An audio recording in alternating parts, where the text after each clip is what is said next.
Оставката на Коцијас, шаховски потек на Ципрас или криза во грчката влада?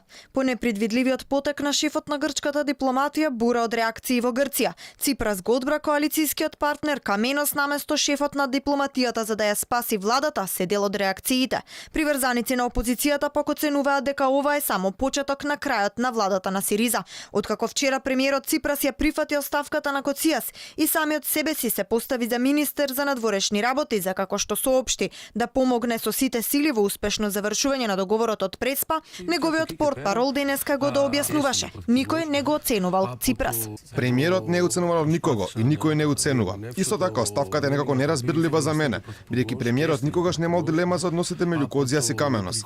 Премиерот има многу специфична политичка насока, многу специфична политичка цел да се спроведе договорот од Преспа.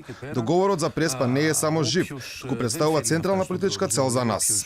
Коцијас поднесе оставка по тензичниот состанок на владата и судирот со министерот за одбрана Каменос околу договорот за името. Според медиумите, Коцијас бил навреден и понижен затоа што Ципрас не застанал на негова страна и не го поддржал во нападите на Каменос. Сепак, овие недоразбирања меѓу министрите не биле од сега. Непосредно пред последниот ребаланс на буџетот, Коцијас побарал од Ципрас да го исклучи од влада Панос Каменос, пишуваат медиумите. Тој зборувал за ново парламентарно мнозинство кое ќе ја однесе Грција на вистинскиот пат. Инаку Коцијас како главен играч во Преспанскиот договор е дел од движењето на идеи Прато. Каменос пак е еден од најголемите противници на договорот за промена на името и се изјасни дека неговата партија Независни Грци нема да го гласа договорот. Од друга страна, реакција имаше и председателот на опозицијската Нова демократија.